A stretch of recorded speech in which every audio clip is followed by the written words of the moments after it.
Kenapa saya tiba-tiba tak jadi poli, tiba-tiba tak jadi bomber, tiba-tiba tak jadi terbang? Ada kisah dia.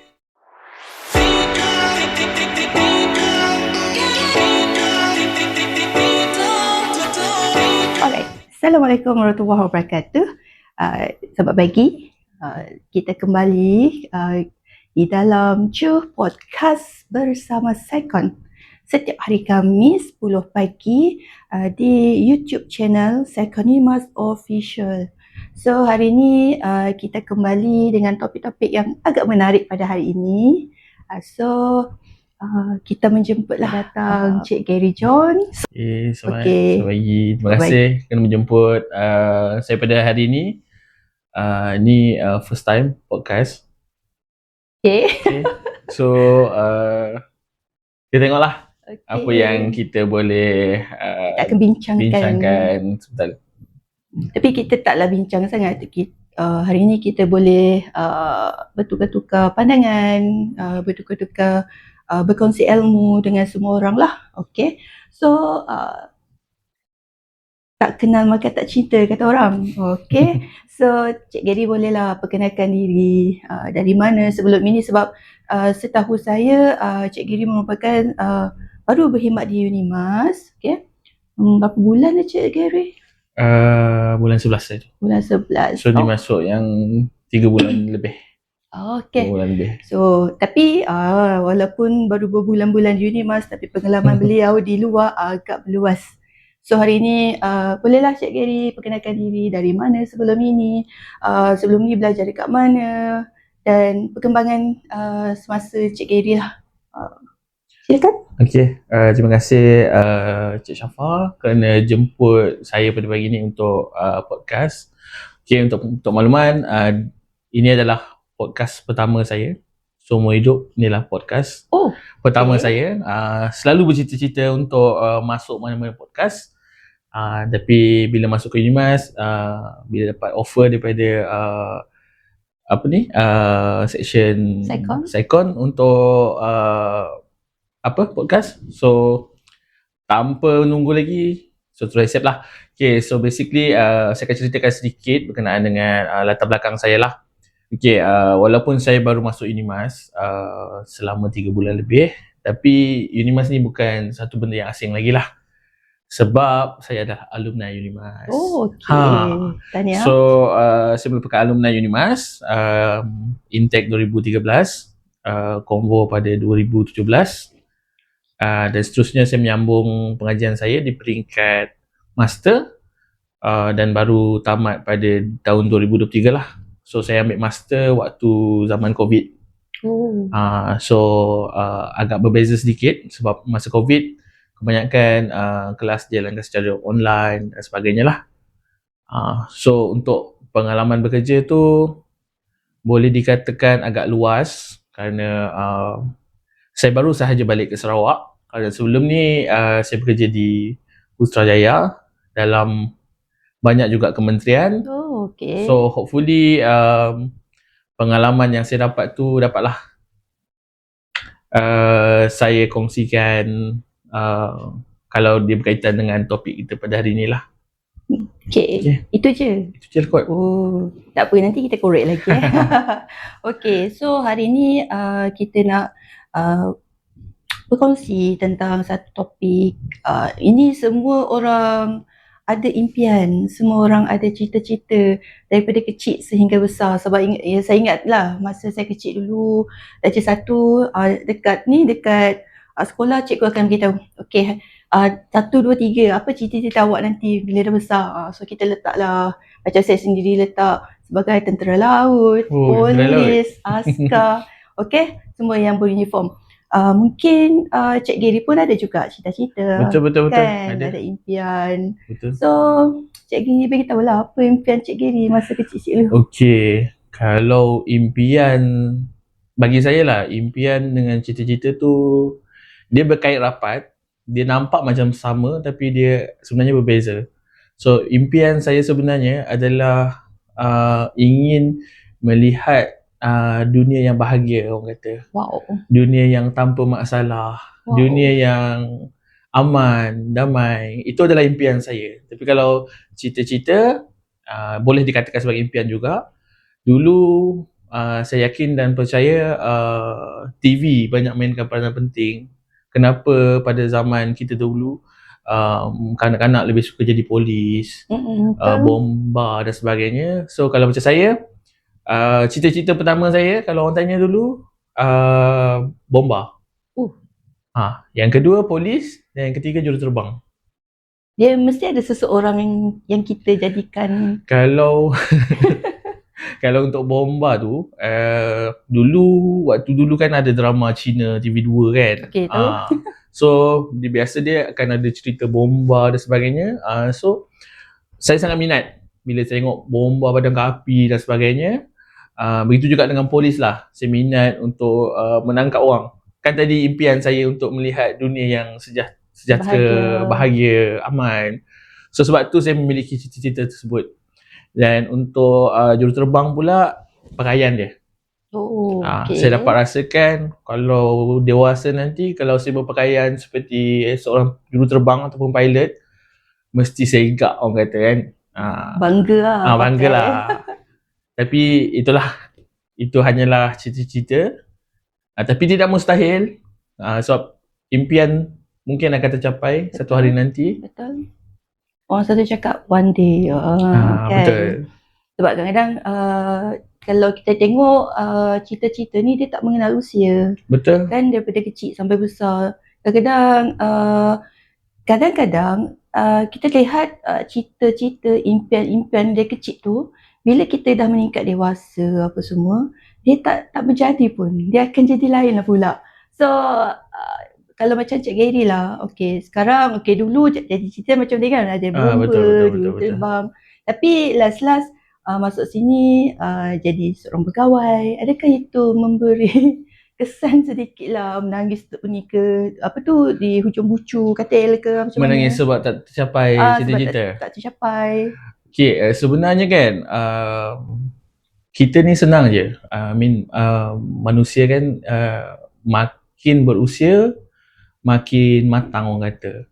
So mungkin dulu masa kecil kita beranggapan bahawa saya nak jadi polis. Tapi bila dah pergi ke tahun seterusnya, umur meningkat kan, mungkin masa tahun 1 kita rasa kita nak jadi polis. Masuk tahun 2 masih polis lagi. Tahun 3 masih polis lagi. Bila masuk tahun keempat, tiba-tiba nak jadi bomba. Benda macam tu. Sebab manusia ni memang dah dilahirkan dengan akal dan fikiran kan. So makin berusia makin matang. So sedikit sebanyak saya tengok kalau cita-cita saya tak tercapai tu, tidak juga saya rasa kecewa. Sebab ada lagi kisah. Kenapa saya tiba-tiba tak jadi polis, tiba-tiba tak jadi bomba, tiba-tiba tak jadi juruterbang. Ada kisah dia. Ceritakanlah. Kalau berkenaan dengan cita-cita tu kan, awal tu memang betul minat jadi polis. Sampailah tingkatan 1. Masuk di tingkatan 1, saya ingat lagi masa tu abang saya dia menjadi seorang jurutera. Dia dah konvo, dia jadi seorang jurutera dan saya jadikan abang saya sebagai sebagai idola lah. Sebab abang saya dah buat satu paras di mana saya perlu overtake abang saya. Saya menetapkan dalam diri saya, saya perlu lebih daripada abang saya ataupun sekurang-kurangnya sama level dengan abang saya. So masa tu masuk di tingkatan 1, saya rasa saya nak jadi engineer. Saya belajar. Saya boleh dikatakan pelajar yang agak cemerlang lah. Kalau sekolah rendah tu memang orang kata kalau setiap hujung tahun tu memang berbakul-bakul lah buku-buku hadiah-hadiah yang kita dapat. Tapi masuk je tingkatan 1, masih sama juga. Keep on bila sebut pasal nak jadi jurutera ni, kena pandai matematik, kena pandai sains, ada kaitan lah dan sebagainya lah. So kena pandai English dan sebagainya. So saya saya belajar, exam dapat mat A, memang dah yakin dah jurutera ni nanti confirm jurutera. Tapi kan ada satu hari tu masuk tingkatan 3. Saya kenal dengan saya kenal dengan lebih rapat dengan seorang cikgu. Bila saya tengok kan, saya pernah ada impian untuk melihat dunia yang bahagia di mana kita boleh membantu orang lain untuk memahami macam kalau kita tak tahu sesuatu, kita belajar. So masa saya berkenalan dengan cikgu tu masih muda, saya ingat lagi. Dia cikgu praktikal kot. Oh, Biasa kalau waktu zaman dulu, kalau cikgu praktikal ni memang kena kacau. memang paling popular lah kat sekolah kan. Muda pula tu, masuk sekolah, kita rasa macam kita sebaya dengan cikgu tu. Usha-usha. So bermula daripada tu, lepas habis tingkatan 3 tu, masa zaman kita dulu PMR. Habis PMR tu, PMR kan menentu sama ada kita masuk science side ataupun sastra. bukan, ataupun sastra. So saya memang dalam kepala saya dah set dah, saya mesti masuk science side. So saya nak jadi jurutera. So masuk je saya tingkatan 4, tu yang saya kenal cikgu tu, bukan tingkatan 3 lah. Masuk je tingkatan 4 tu, dah tengah tahun, tiba-tiba saya rasa no, jurutera bukan saya punya cita-cita. Bukan jiwa lah. Bukan jiwa. So saya mula malas belajar math, saya mula malas. Fizik adalah saya minat sikit. Lepas tu di pertengahan tahun tingkatan 4 tu, saya bagi tahu kat cikgu, cikgu boleh tak saya tukar pergi aliran sastra. Tapi sekali lagi lah, mungkin zaman dulu mindset cikgu-cikgu masa tu, abang awak dulu science side, takkanlah awak bukan nak pergi ke sastra kan. So saya macam okay, jadi saya tak boleh tukar ni. No, saya kenal awak punya keluarga, saya kenal awak punya datuk apa semua, saya tak nak awak masuk sastra. Cikgu saya masa tu, dia kata even though cikgu masa tu pun dia kata jadi cikgu apalah sangat. Sebenarnya masa tu saya dah tetapkan dalam diri saya nak jadi seorang cikgu. Okay, bertukar-tukar lah pula. Itu saya tak tahu sama ada itu kesilapan saya ataupun tidak. Tapi saya beranggapan mungkin ada hikmah lah kenapa jadi macam tu. So masa tingkatan 4 tu, saya mohon untuk tukar aliran sastra. So saya nak jadi cikgu, tapi cikgu tak benarkan. Oh, okay. So kalau diberi kalau diberi peluang untuk saya patah balik, mungkin masa tu saya akan lawan mati-matian lah cikgu tu. Betul-betul saya nak jadi cikgu masa tu. Oh, okay. So bila dah tengah tahun tingkatan 4 tu, dah tak ada hati dah orang kata kepada untuk pelajaran sains dan sebagainya. Tambahan pula saya aktif, tiba-tiba saya aktif join drama, teater dan sebagainya. So dah minat betul dengan sastra ni. Kelas sebelah import kita pergi masuk kelas sebelah untuk berlakon Jadi dan pelakon sebagainya. Jadi pelakon lah zaman sekolah dulu kan. And then bila habis je form 5, memang tak tahu nak kata apalah. Kita tadi dah tak ada mood, tapi kita still teruskan juga belajar dalam apa orang kata keterpaksaan, rasa terpaksa lah.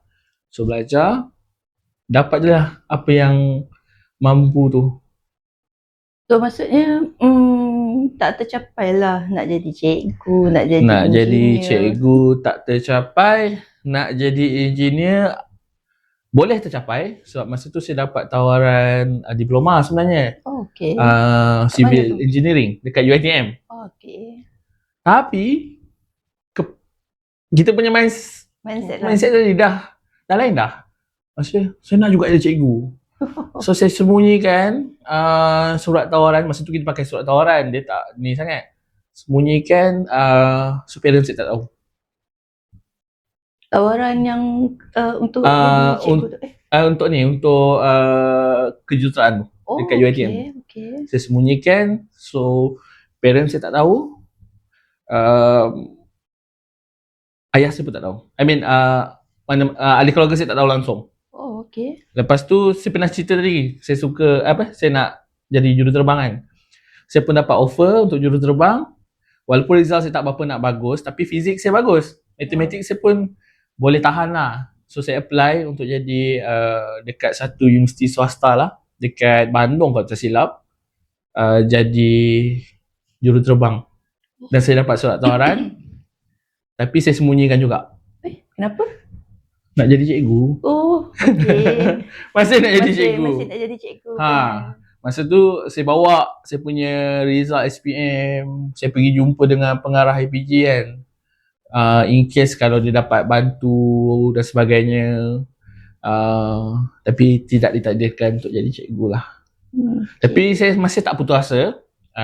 Sebab masa tu ada seorang lagi cikgu, dia kata tak semesti tak masuk institut perguruan APG tak jadi cikgu kan. Betul. Kalau masuk APG tak semestinya tak berjaya masuk APG tak semesti tak dapat jadi cikgu. Dia kata tak apa, teruskan masuk form 6. So saya masuk form 6 dan kelas sastra. Oh, okey. Masuk form 6 kelas sastra.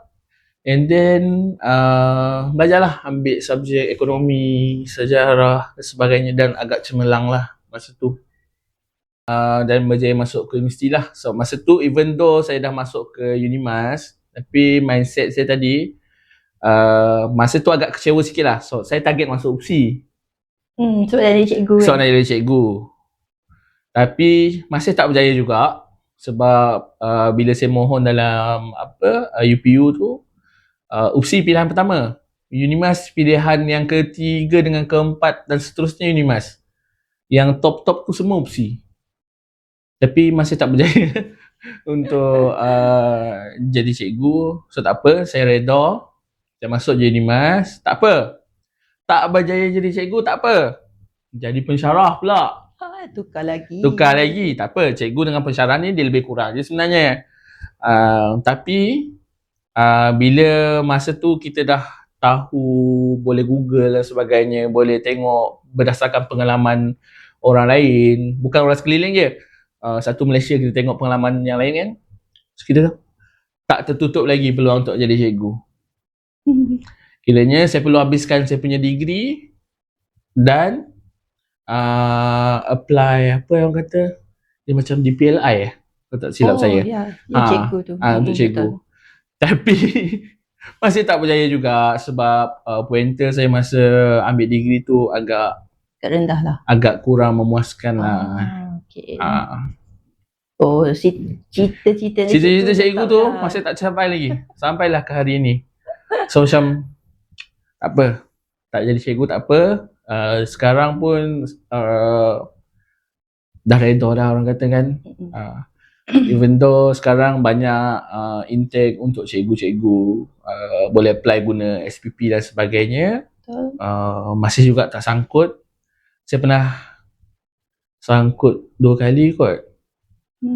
Itu pun selepas saya decide untuk sambung master. Nanti saya akan ceritalah pasal sambung master, kenapa saya sambung master dan sebagainya.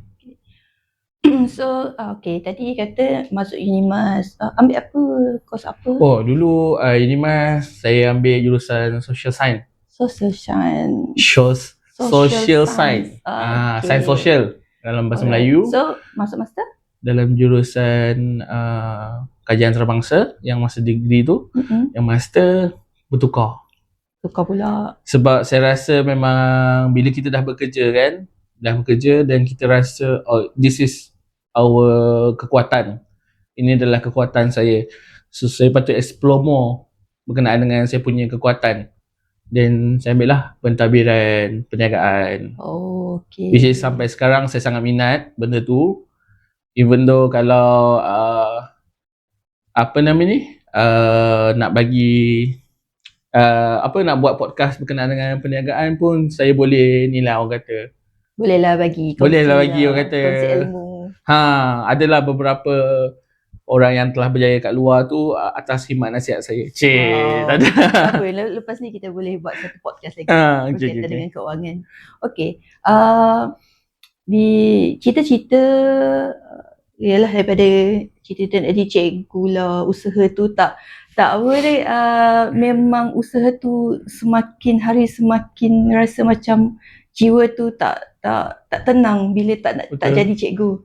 Tapi bila dah masuk UNIMAS, lain dia punya course yang dia ambil kan. Betul. Okay, tak macam yang impian yang sebelum tu. Lepas tu masuk pula master, lain pula course. Betul. And then bila masuk UNIMAS, bekerja, berkhidmat di sini pun lain juga bidang. Lain juga bidang.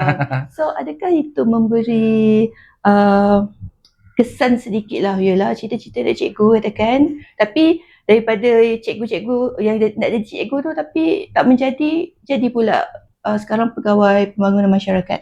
Adakah itu mengganggu sedikit ni lah, jiwa-jiwa ni lah? Sebenarnya tak. Saya ni orang yang selalu beranggapan bahawa sekiranya kita tak berjaya mendapatkan sesuatu, maksudnya ada satu lagi benda lain yang Tuhan telah sediakan untuk kita lah. Ada hikmahnya. Ada hikmah. Even though kalau contoh kan, kalau saya lambat, kalau saya nak pergi kerja, tiba-tiba barang jatuh dan pecah, saya tak mengatakan tu sebagai petanda tak baik. Mungkin orang tua dulu akan kata, oh ni ada benda yang buruk akan berlaku lah. Tapi saya beranggapan bahawa okey, Tuhan sengaja suruh saya jatuhkan benda tu sampai pecah. Saya kutip, dia beli masa saya, dia ambil masa saya 5 minit supaya boleh mengelakkan saya daripada jam selama 5 minit. Kiranya kalau saya awal 5 minit tu, mungkin ada benda tak elok jadi, kemalangan ke dan sebagainya. So saya selalu berserah kepada takdir lah. Begitu jugalah dengan cita-cita jadi kan. So cita-cita jadi seorang cikgu, belajar pula bidang kajian antarabangsa. Biasanya yang belajar ni, mereka ni graduate jadi duta dan sebagainya. Saya pernah ada cita-cita nak jadi duta. Pernah. Duta apa tu kalau boleh kongsikan? Maksud saya bukan duta produk lah, duta bekerja di kedutaan di luar negara dan sebagainya. Ya, betul. So even though sekarang itu masih menjadi impian yang masih boleh belum tercapai tapi boleh dicapai, kita tak tahu, InsyaAllah. Tapi berbalik kepada mengganggu ke tidak, saya punya apa orang kata kehidupan dan sebagainya, tak. Sebab saya masih lagi berpegang kepada impian saya tadi, nak tengok bahagia dunia ni. Kebahagiaan kat dunia ni. Saya nak tengok tak ada perbalahan, masyarakat tak berbalah dan sebagainya. Even though sekarang kerja sebagai pegawai pembangunan masyarakat, saya yakin tu antara platform yang terbaik lah untuk kita membantu terutamanya adik-adik dekat luar sana ataupun parent kat luar sana untuk apa orang kata, untuk buka minda mereka lebih luas lagi untuk berkenaan dengan satu-satu benda kan. Kadang-kadang semenjak saya bekerja kat sini 3 bulan kan, saya jumpa ada pelajar, contoh kan, ni contoh saja, sebab saya jaga bahagian bantuan kebajikan pelajar. So bila pelajar datang, saya menduga pelajar berkenaan dengan bantuan, kenapa tak apply PTPTN? Ini contoh satu, sebab parent dia tak bagi. Parent dia cakap itu adalah hutang. So nanti kemudian parent tu cakap, kalau awak habis belajar nanti macam mana awak nak bayar? Bagi saya okey, benda ni patut diubah. Kenapa perlu diubah? Sebab satu, bila anak masuk ke universiti, dia belajar untuk mengubah kehidupan. Maksudnya dia tambah nilai dia tadi. Kalau sebelum ni nilai dia boleh contohlah kita bagi satu nilai produk tu RM10 kan. Nak tambah nilai dia, kita kena ubah sikit. Macam tu juga dengan pelajar tadi. Bila dia masuk ke universiti, nilai dia akan bertambah. Dia akan bertambah ilmu, dia akan bertambah banyak benda lah yang dia akan belajar masa alam belajar kan. So bila dia keluar nanti, saya yakin dan percaya setiap graduan, setiap mahasiswa-mahasiswi yang bergraduat ni, dia mampu bekerja dan mampu bayar balik. dia punya PTPTN tu. So saya bagi tahu kat pelajar tu, awak tahu tak, awak sebenarnya perlu bagi tahu kat parent awak, yakinkan parent awak yang awak mampu bayar. Bukan saya nak menggalakkan untuk untuk hutang, tapi kalau dah tak mampu, macam saya dulu tak mampu, pinjam PTPTN. Betul. Kemudian kita bayarlah. Sama juga macam kita beli kereta, beli motor dan sebagainya. Beli secara loan, bayarlah. Begitu juga dengan PTPTN. Bukannya PTPTN ni macam along. Kalau tak bayar sikit terus datang ke rumah dan ugut sebagai tak. Betul. Sebenarnya ni pesanan lah kepada mak ayah kat luar sana kan. Terus pesanan Andai kata kalau kewangan tidak mengizinkan, tak apa, bagi je anak ambil PTPTN ataupun mana-mana bantuan lain. Elakkan daripada pinjam daripada charity haram dan sebagainya. Sebab apa? Dia memainkan peranan penting dalam mental health pelajar tu. Betul. Kesihatan mental pelajar tu. Di mana kita nak pelajar tu sama macam sekolah dulu. Kita masuk sekolah, kita nak belajar, tambah ilmu. Kita tak nak bagi anak-anak kita rasa stres, perlu cari duit dan sebagainya. So sama, dalam universiti pun konsep dia sama. Bila dia masuk tu, kita tolong dia. Kita sebagai parent, kita tolong dia. Tak dapat tolong dia pun, tak apa, bagi peluang pinjam PTPTN. Kalau betul-betul orang kata pointer masa masuk ke universiti tu cuma cukup syarat untuk masuk universiti, so takkan ada beasiswa dan sebagainya, tak apa, pinjam PTPTN. Itu sebab PTPTN ni dia berkait rapat lah dengan kerajaan. So tak adalah tiba-tiba pemiutang datang ke rumah mohon, okay, bayar hutang PTPTN. Kalau tak saya simbah cat, kalau tidak saya lempar api ke rumah dan sebagainya. No. Itu yang saya selalu bagi tahu kat pelajar. So dekat situ saya tengok, okay, apa yang saya buat sekarang ni sama je, dia berada di jalan yang sama menuju apa saya kata impian saya untuk melihat dunia yang bahagia, parent masyarakat yang saling memahami, saling bertoleransi dan sebagainya lah.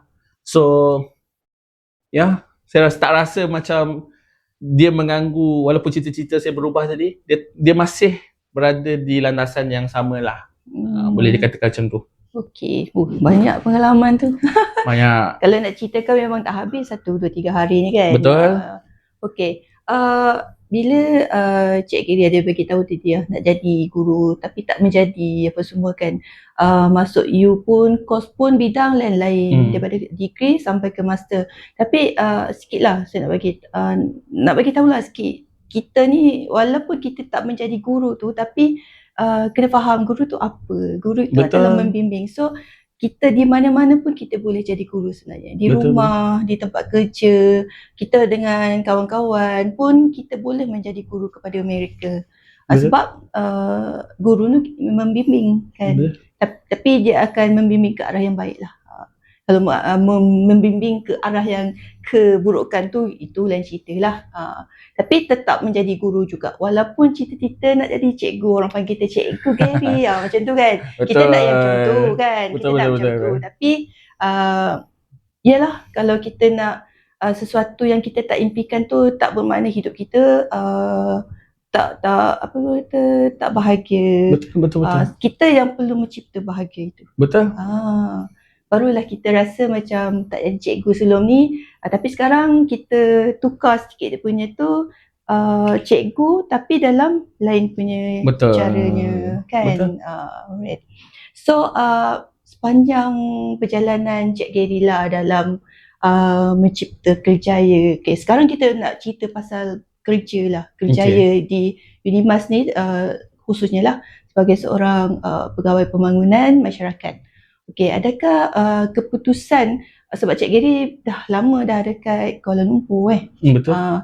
So apa yang memberi keputusan yang siapa yang inject maksudnya kenapa tiba-tiba tiba-tiba je nak pindah tiba-tiba balik Sarawak? Adakah nak rasa macam okay, aku kembali ke Sarawak untuk memberi bakti kepada negeriku sendiri lah. Adakah macam tu? Okay, tapi sebelum saya cerita berkenaan tu, saya nak tambah sikit lah. Saya bergraduat 2017. Hari yang saya bergraduat tu, saya telah dapat kerja dekat KL masa tu. Okay. Sebab masa saya masa praktikal lagi, saya dah cakap dengan dia, saya rasa tak ada rezeki saya kat Sarawak. Saya rasa saya ada rezeki dekat KL masa tu kan. So betul, habis je saya praktikal kat Sarawak. So habis je praktikal, saya terus dapat kerja dekat KL masa tu, walaupun kerja kontrak, bukan kontrak lah, maksudnya macam masa tu event management macam tu, tapi dia berkaitan juga dengan mendidik masyarakat dan sebagainya. Memang berkaitan dengan masyarakat lah. Saya terus dapat kerja di KL masa tu. Jadi saya balik untuk konvo 2 hari. Saya ingat lagi. Lepas tu saya sambung kerja sampailah tahun 2024. Saya terdetik hati. Saya konvo 2017. Maksudnya saya dah bekerja juga 2017 tu, hujung tahun tu, sampai 2024. Dalam 6 tahun lebih ataupun hampir 7 tahun saya berada kat sana. Sampailah satu hari tu terdetik dekat hati saya. Kebetulan masa tu saya perlu dibedah disebabkan oleh masalah ACL lah. Orang kata kalau main bola tu dia tahulah ACL tu apa. Okay. So masa tu saya tak ada siapa-siapa kat sana. Asal Sarawak, mak ayah asal Sarawak, abang pun dah semua dekat Sarawak masa tu. Masa tu terdetik dekat hati saya, siapa nak jaga saya kat sini? Kahwin pun tak lagi. So saya terfikir, siapa nak jaga saya lepas ni? And then, mungkin saya kena cuba cari kerja kat Sarawak. Kemudian kan, lepas habis operate tu, saya masih kerja lagi kat sana. Terdetik juga bila saya tengok beberapa orang staff saya masa tu yang berasal daripada Sabah, dia susah nak balik bila mak ayah dia sakit. Jadi saya beranggapan bahawa macam, mungkin saya kena balik ke Sarawak lah kot, sebab dia lagi dekat dengan parent, lagi dekat dengan nenek dengan datuk. Nenek dengan datuk saya sihat lagi, mak ayah saya pun sihat lagi. So tapi kita kena ingat, umur manusia ni makin hari bertambah. Betul. So makin tahun bertambah tahunnya. So dah tiba masanya untuk saya balik ke Sarawak. So masa tu tapi saya memang dah try dah setahun sebelum tu. Tapi masa tu saya tak set lagi dalam fikiran bahawa saya balik ke Sarawak sebab orang kata for good. Saya tak set lagi. Masa tu saya just nak cari kerja, nak melebarkan sayap macam tu lah. Nak cari kerja lain, nak tukar mood kan. And then saya apply masa tu, kemudian saya dapat lah. Tapi bukan dapat kat Unimas masa tu, 2024 tu. Saya dapat dekat college swasta lah, dekat Kuching. So saya balik ke sini, then saya bekerja kat sini. Dan masa tu terdetik dekat hati saya bahawa sebenarnya saya tak tahu hanya saya seorang berfikir macam ni ataupun orang lain pun berfikir macam ni. Sebenarnya kan, sejujur-jujurnya, saya bukan nak merendahkan orang Sarawak, saya bukan nak merendahkan orang Kuching dan sebagainya. Saya boleh nampak dari segi pemikiran, kita yang dekat Sarawak ni, kita ketinggalan mungkin, bagi saya lah, apa yang saya nampak lah, ketinggalan dalam sebulan, 2 bulan macam tu. Apa yang orang sana dah fikir, baru kita sini fikir selepas 2 bulan ataupun 3 bulan macam tu. Itu apa yang saya nampak lah. So terus saya set dalam saya punya fikiran, saya kena ubah benda ni. Saya kena make sure kawan-kawan saya dan juga student-student dekat college dan sebagainya, apa orang kata, dia lebih bersifat berfikiran seperti, bukan fikiran seperti orang Semenanjung maksudnya dia lebih up to date Betul lah. lah. Tapi syukur jugalah bila ada teknologi sekarang ni, macam Betul. TikTok dan sebagainya kan, Semua kita tahu media benda. sosial. So nampak drastik lah pemikiran tu, semakin setara orang kata. Mungkin mana-mana mereka yang nak buat PhD ke mungkin boleh jadikan kajian kot berkenaan dengan pemikiran, Betul. tahap pemikiran di Di Borneo. pelbagai negeri ataupun Borneo dengan Semenanjung berbeza dan sebagainya. Mungkin boleh jadikan topik kalau nak sambung PhD. Mungkin Cik Gary boleh sambung. Ada niat, tapi kalau saya buat kajian tu nampak sangatlah dia macam degree dulu lain, master lain, lepas tu sambung PhD pula benda lain. Benda lain. Mungkin orang lain yang lebih layak lah. Tenggelam pula lah cita-cita. Betul. Okey. So Cik Gary tadi ada kata 2017 tu dah mula dah dapat kerja. Betul. Ada tak ada tentangan tak daripada family? Yelah, sebab masa tu masih muda, lepas tu hidup di negeri orang. Mesti kadang-kadang ada setengah orang ni mak ayah dia tak bagi pun. Macam saya dululah, okay. Saya belajar dekat Semenanjung juga. Tapi ayah saya okey. Cuma mak je yang tak bagilah, sebab kita tahu okey, macam anak Mungkin sebab perempuan. anak perempuan kot. Anak perempuan, anak sulung. Lepas tu belajar dekat negeri orang, tak ada orang pun kat sana. So dia agak bimbang lah. Jadi macam Cik Gary, kebimbangan tu memang tetap ada lah pada parents. Dia ada tak dia mempengaruhi keputusan, tak jadilah pergi Semenanjung, tak jadilah macam ni? Adakah dia mempengaruhi lah sikit keputusan tu? Saya rasa tak ada, walaupun saya rasa mak saya mungkin agak bimbang, tapi memandangkan kita orang adik-beradik ni semua lelaki kan. Okay. So semua adik-beradik lelaki, jadi parent kita orang pula lebih suka untuk kita orang berdikari. Jadi tak apa, macam ayah saya cakap kan, pergilah kerja mana-mana, ayah saya cakap. Tapi kalau perlukan bantuan, cari ayah. Dia selalu pesan macam tu. Baiknya. Mak saya pun pesan macam tu. Tapi mak saya bukan pesan macam ni lah. Bukan kalau ada apa-apa masalah cari mak, tak. Dia kata kalau ada apa-apa masalah cari ayah. Balik pula. So memang tak pernah ada halangan. So sebab masa tu saya dah cakap lah dengan parents saya, mak, saya punya degree ni kan, jurusan yang saya dapat ni mungkin agak susah untuk cari kerja dekat Kuching. Mungkin tu salah satu penyebab saya kata saya punya rezeki dekat tempat lain, tempat dekat Semenanjung. Sebab dekat sana dia punya market lagi luas. Kalau dekat Sarawak dia punya market masa tu agak terhad kan. Bukan macam sekarang. Kalau sekarang sebut je Kuching, berebut orang nak kerja kat sini lah, contoh. So masa tu parents saya tak ada halangan. So dia kata pergi je lah kerja. So saya pun okey lah, saya bekerja di Semenanjung. Walaupun agak jarang balik, tapi kalau ada rezeki lebih tu memang saya akan balik lah. Dan kalau musim perayaan tu memang saya tak pernah terlepas lagi. Cuma kalau waktu parent ada sakit, tak sihat dan sebagainya, itulah ada jugalah yang terlepas yang saya tak dapat nak balik. So minta maaf lah kepada mak ayah saya. Boleh lagi makcik. Okey.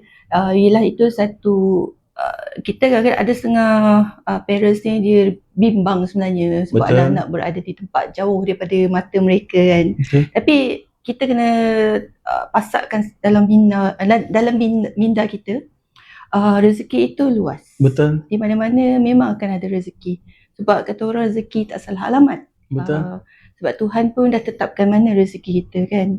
So kalau bagi yang dekat luar tu masih lagi mencari rezeki, masih mencari pekerjaan, carilah selagi ada, buatlah kerja mana-mana yang kita rasa memang itu untuk kita, untuk meneruskan kehidupan kita. Lakukanlah. Saya nak kongsikan sedikit lah. Lepas saya dapat kerja je daripada 2017 tu kan, yang peliknya, bukan yang pelik lah, yang ajaibnya, saya tak pernah putus kerja. Maksudnya saya tak pernah lagi menganggur. Okay. Adalah, kalau saya menganggur pun mungkin selama seminggu atau 2 minggu macam tu je. Tak pernah lagi saya menganggur sampai 5 bulan, 6 bulan, 7 bulan dan sebagainya. Sebab itu mungkin rezeki juga, doa mak ayah juga kan. Sampailah pada hari ini saya dapat tetaplah di Alhamdulillah. Unimas. So mungkin Tuhan tu dengarlah doa mak ayah kan. Betul. Dia kata dia nak anak dia dekat dengan keluarga. So saya Walaupun dapat ambil letak kat masa. sini. Walaupun Betul. ambil masa.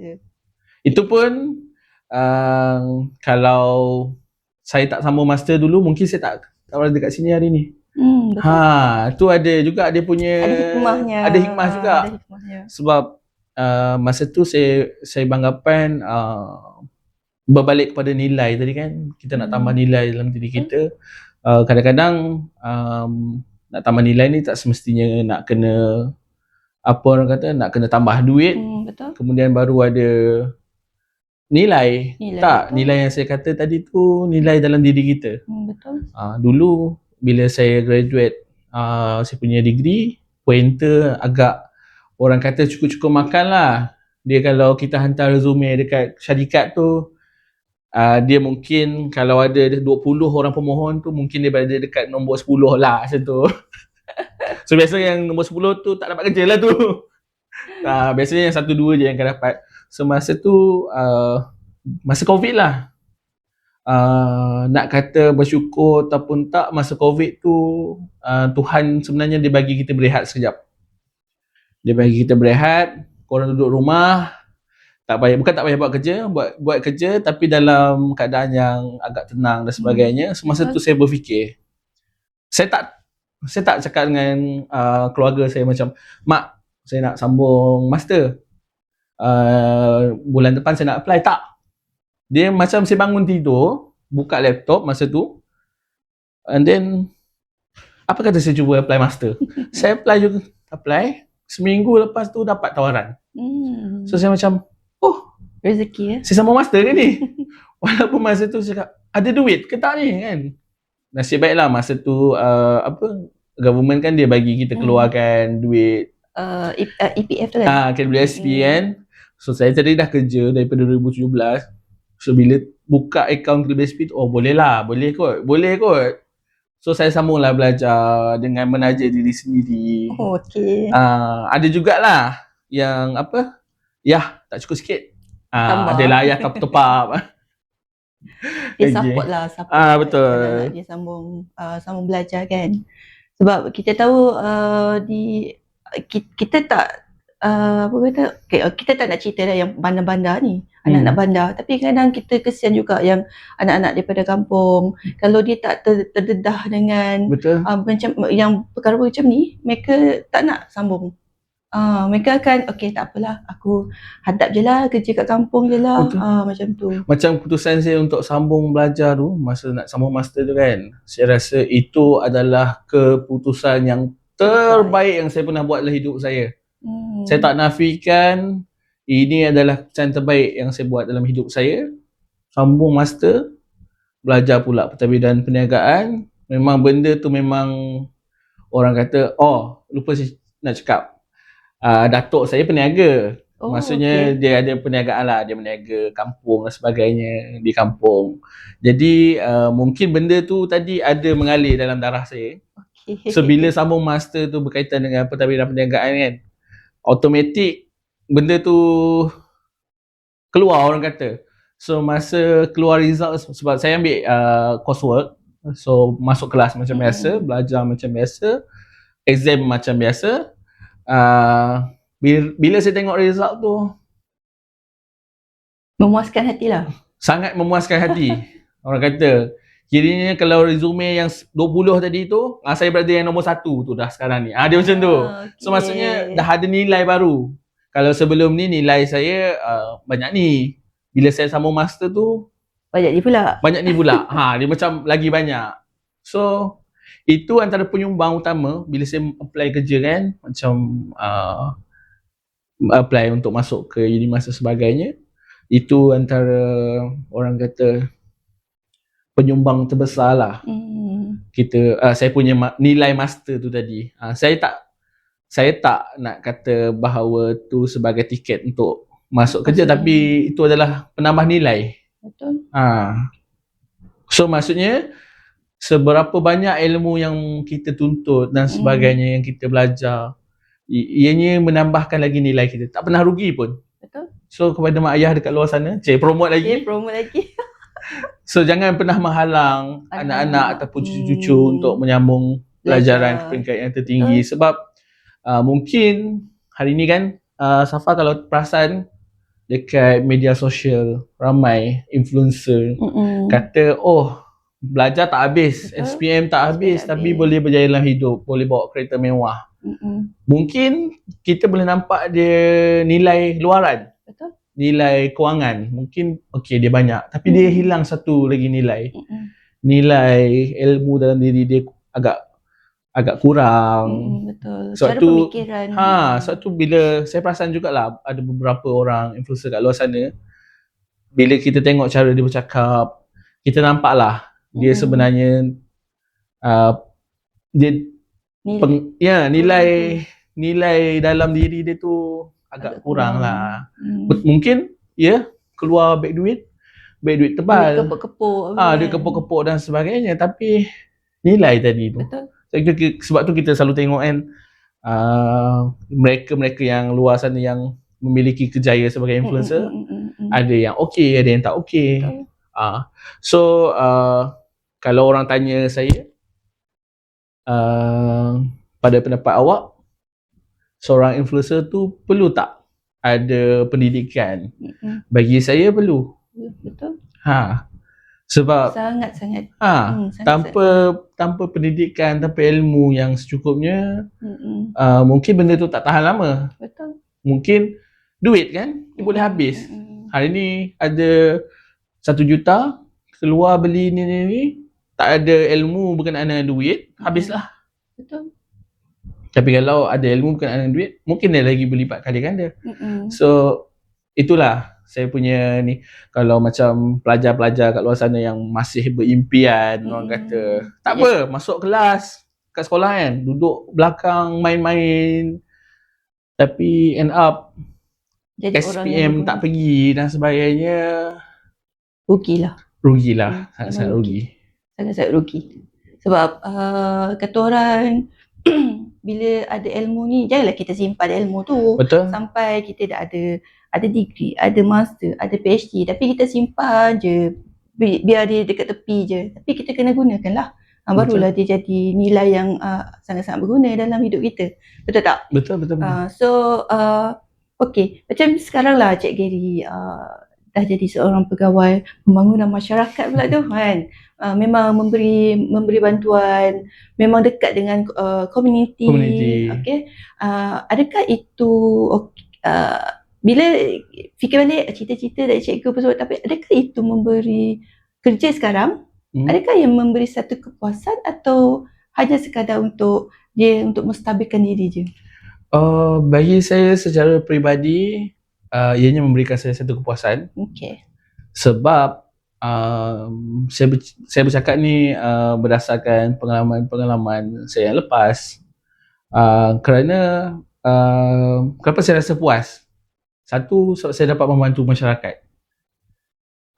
Kedua, saya dapat membantu pelajar. Buat masa sekarang ni memang membantu pelajar lah kan. Betul. Yang ketiga, dapat mendidik pelajar bukan dari segi ilmu seperti dalam kelas, tapi mungkin ilmu kehidupan. Betul. Orang kata ilmu kehidupan. Survival life.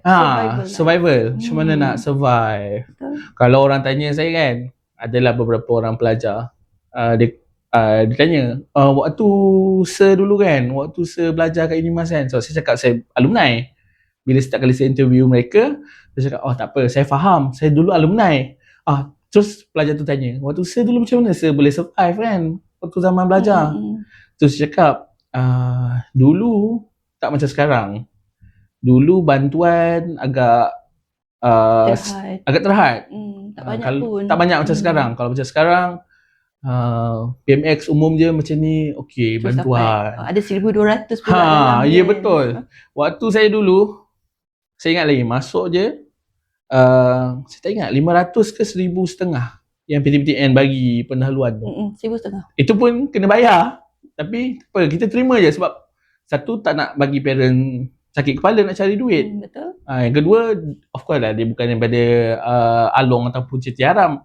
So kita ambil. So saya cakap dengan student sekarang ni, kenapa saya sendiri rasa puas lah menjawab pada soalan Safa tadi. Saya dapat mendidik dia pasal macam mana nak survival di alam kuliah, orang kata, di universiti, macam mana nak survive dan sebagainya. So saya puas hati kat situ sebab itu antara impian saya lah. Sebab dulu masa belajar dulu pun saya pernah lah terdetik dalam fikiran macam mana saya nak membantu orang. Tanpa duit yang tanpa bayaran lah. Bukan tanpa bayaran, tanpa modal yang banyak. Macam mana saya dapat membantu orang. Dan bila dah makin berusia, makin berumur, kita dah boleh berfikir tak semestinya kita membantu orang menggunakan duit. Betul. Kadang-kadang daripada orang kata ilmu kehidupan pun kita boleh bantu juga. So setakat ni berpuas hatilah. Tapi dalam masa yang sama juga kita nak kestabilan dalam hidup, betul? Betul. Sebab sekarang dunia semua guna duit. Betul. Itu pun betul juga. So kalau macam saya secara peribadi, kita kan ada limitation, orang kata tak boleh nak berniaga kat luar dan sebagainya. Tapi masih lagi orang kata untuk kestabilan, of course ya, bila masuk kat sini untuk kestabilan. Dan kedua tu mendidik, membantu adik-adik mahasiswa orang sekeliling. Sangat-sangat memuaskan hati saya lah. Kiranya saya boleh katakanlah 90% impian untuk melihat dunia ni bahagia memang dah hadir dah kat situ. Kalau nak bagi persen lah. Kalau bagi saya tak cukup lagi. Sebab mungkin sekarang saya rasa saya yang memainkan peranan. Tapi saya perlukan bantuan lah orang lain dekat luar sana, sahabat-sahabat yang kat luar sana. Sama-sama lah kita membantu masyarakat. Tak semestinya dari sudut kewangan, dari sudut ilmu pun kita boleh, khidmat nasihat pun kita boleh bagi bantuan.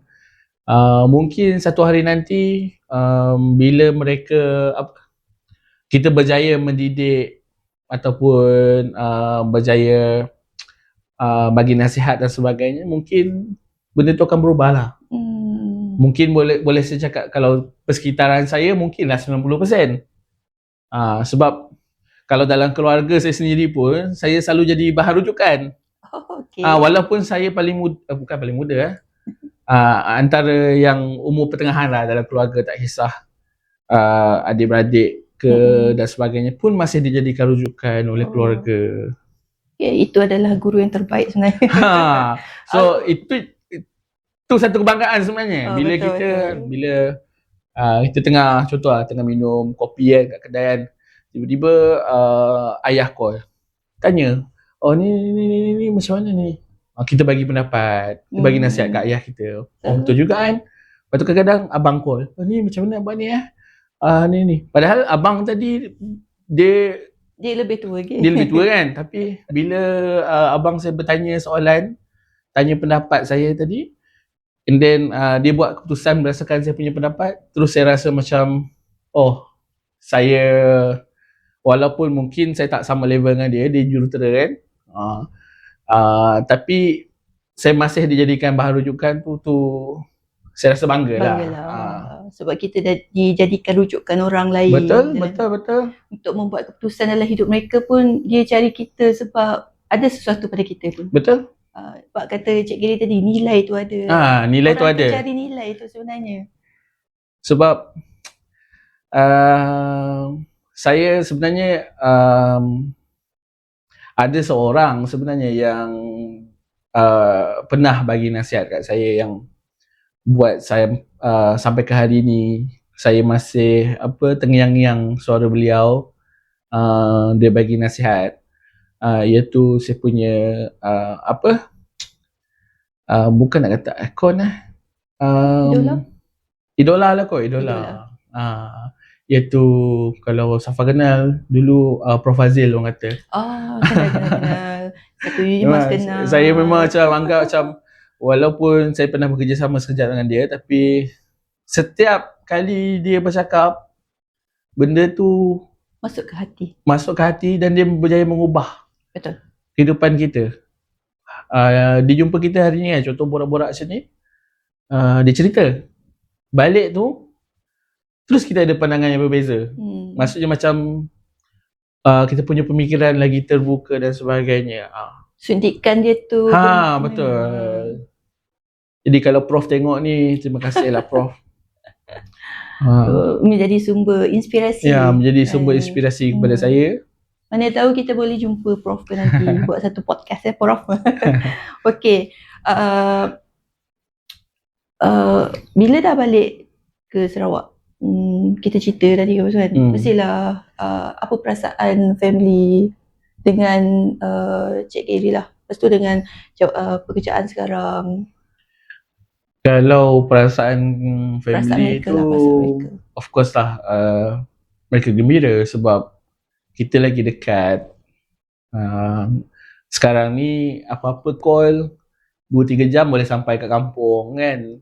Kalau macam dulu nak kena beli tiket flight dan sebagainya, 5-6 jam, 7 jam, 8 jam baru sampai kampung. Kalau ada duit, kalau tak ada duit, tak balik lah. Jadi kalau parent tu memang dia kata dia orang sangat gembira lah. Tetapi saya cakap dengan parent saya, tapi kan saya cakap kalau ada rezeki lain yang memanggil saya untuk pergi ke tempat lain, maksudnya pergi ke daerah lain dan sebagainya selain daripada Sarawak, saya kata adakah kamu orang akan segembira macam sekarang? Of course dia orang kata jangan pergi kata. Tapi masih lagi saya dengan pendirian saya, kadang-kadang ilmu yang kita cari tu masih tak jumpa lagi, so mungkin saya akan pergi dekat tempat lain macam tu. Tapi mereka masih inilah, untuk sekarang ni sangat gembira lah bila saya berada berdekatan dengan mereka. So kalau tengok dari sudut kerjaya pula, of course mereka sangat gembira sebab kalau sebelum ni saya kerja dekat to be exact Putrajaya lah kan, kontrak 2 tahun. So kalau yang kerja government tu tahulah macam mana dia punya perasaan tu kan. Bila kita bukan nak dijanjikan jawatan dan sebagainya, tapi dalam masa sama kita kerja tu, kita kontrak kan, kita mohon juga SPA dan sebagainya, tapi tak sangkut orang kata. So ini bila masuk ke Unimas ni, kalau kawan-kawan kat luar sana nak tahu, saya rasa saya apply masuk Unimas lebih daripada 3 kali kot. Dan ini kali kalau tak kali ke-4, kali ke-5 baru saya dapat dipanggil untuk temuduga. Dan berjaya dapat lah jawatan di Unimas sebagai pegawai pembangunan masyarakat. Kalau tak, mungkin saya masih di college swasta dan sebagainya lah. Rezeki kata orang kan. Betul. Okey. So kita ni macam dah menghampiri saat-saat akhir saat-saat akhir rancangan sebenarnya. Mungkin kadang-kadang ada kata orang tak puas lah nak dengar apa semua. Tak apa, lain kali kita buat lagi. Ada part 2. Tak apa, kita boleh buat part 2. Sebab bila kita cerita pasal impian, bila kita cerita pasal kejayaan, memang tak akan rasa puasnya kita untuk berkongsi. Itu memang jiwa lah. Kalau orang yang dalam bidang macam ni dia berkongsi, itu adalah satu kepuasan. Dia macam ni, setiap individu dia memiliki perjalanan yang berbeza. Jadi semakin banyak liku-liku yang dia hadapi, semakin banyak cerita yang dia boleh ceritakan. Ada pun boleh ubah pula tu. Betul. Mungkin ada setengah orang kan, dari lahir je masuk sekolah rendah, masuk tadika, sekolah rendah, sekolah menengah, universiti, terus ke Kerjaya, terus dapat kerja yang diimpikan. So maksudnya jalan dia lurus lah. Ada setengah orang Bengkok-bengkok.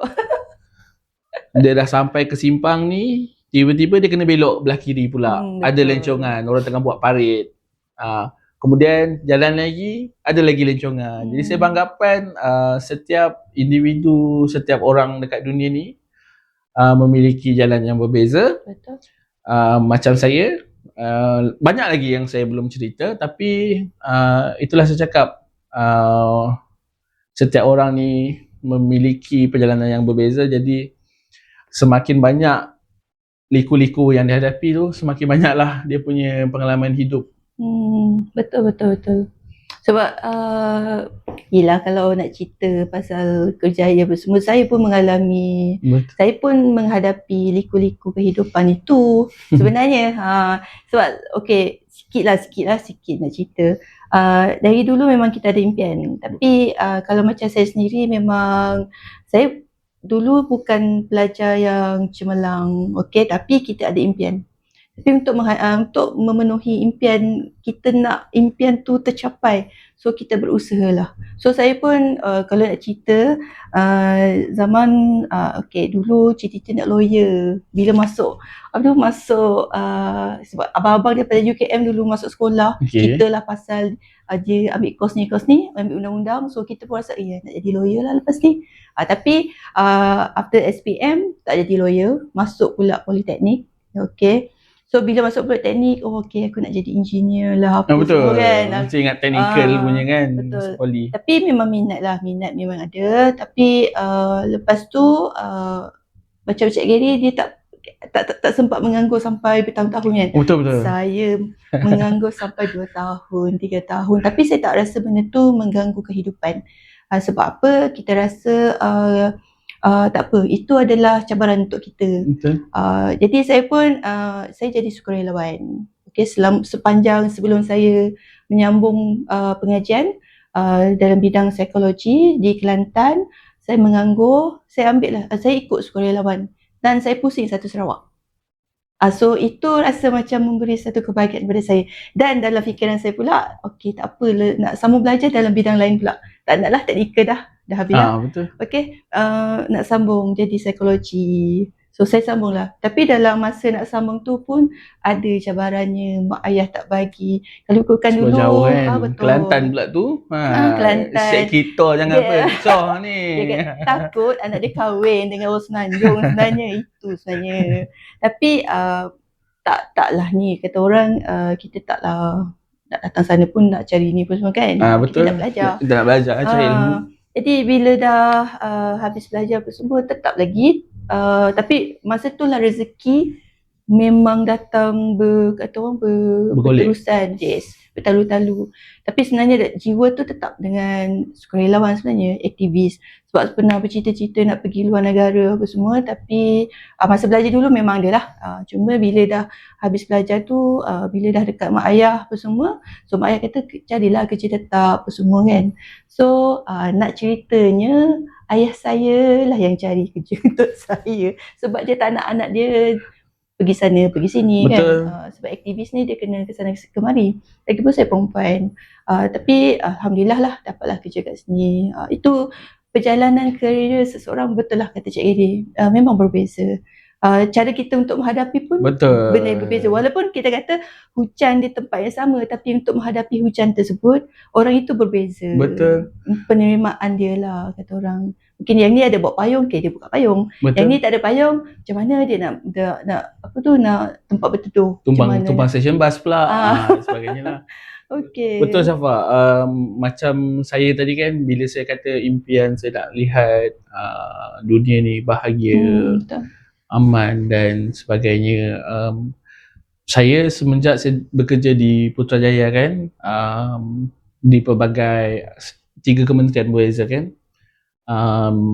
melalui 3 kementerian ni saya boleh makin memahami sebenarnya budaya dan pemikiran masyarakat Malaysia ni. Sebab semua negeri, wilayah di Malaysia saya dah pergi dah. Sama saya belajar kat Semenanjung, satu Malaysia saya pergi. So bila kita dah pergi semua tempat tu, kita dapat tengok lah macam saya kata tadi, macam dekat Sarawak dengan Semenanjung kan, mungkin dia akan ada berbeza pemikiran. Mungkin kalau dari segi tempoh, kalau boleh kita bagikan tempoh tu mungkin berbeza 2 bulan, sebulan dan sebagainya. Tapi sekarang dengan adanya media sosial dan sebagainya, saya yakin dan percaya orang kata jurang tu semakin dirapatkan lah. Tapi impian saya tadi tu, saya sebenarnya ada satu lagi impian.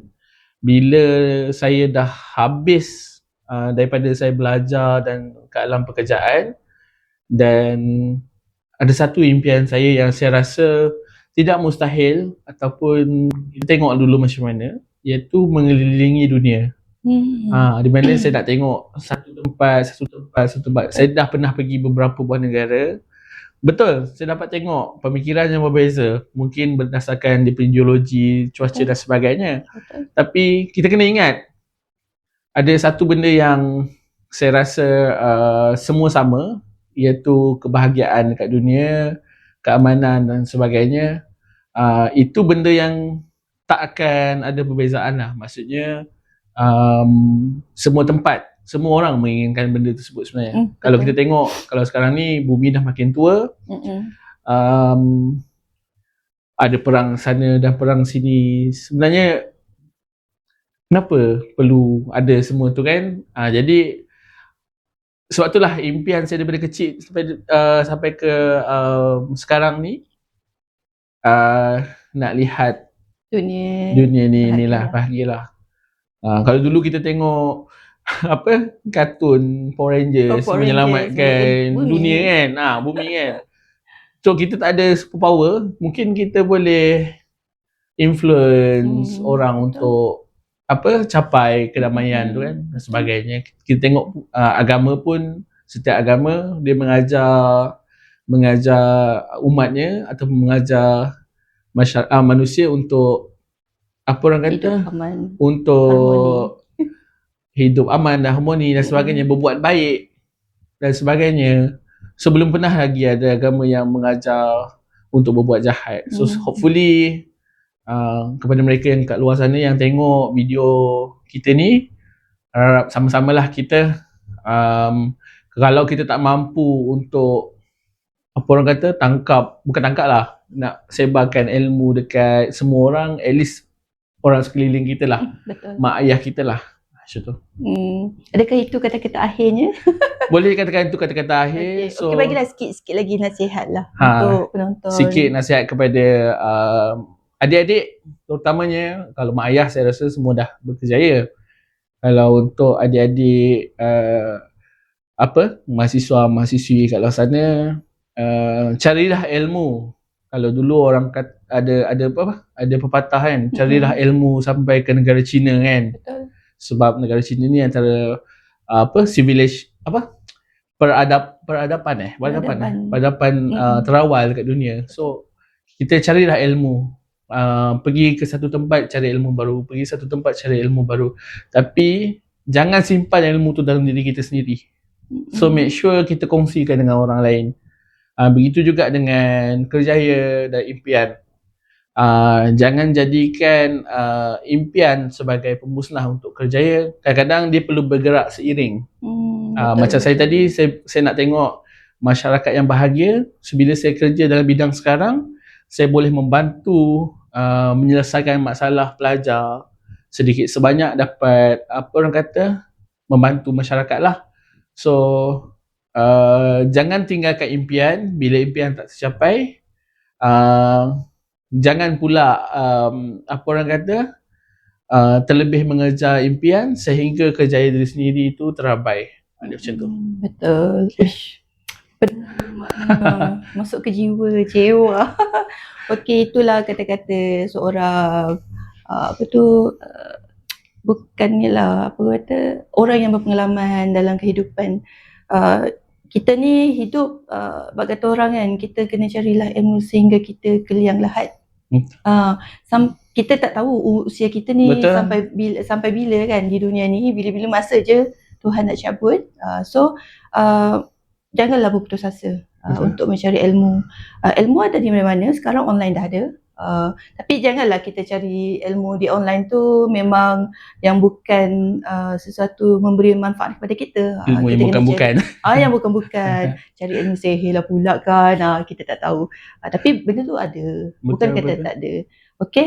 So kita dah berakhir di episod yang ni, bukan episod pertama sebenarnya, episod yang kedua. Okay. So insyaAllah kita akan berjumpa lagi. Sebelum tu kita nak ucapkan terima kasih kepada Cik Gary John, Pegawai Pembangunan Masyarakat, Seksyen Kebajikan Pelajar UNIMAS, Pusat Khidmat Pelajar UNIMAS, kerana sudi bersama-sama dengan kita pada hari ini, berkongsi pengalaman hidup. Ini kira pengalaman hidup beliau lah.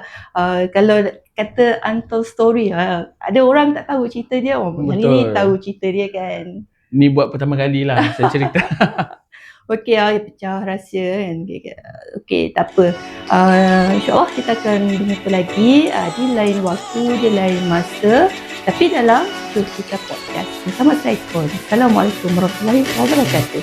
Bye.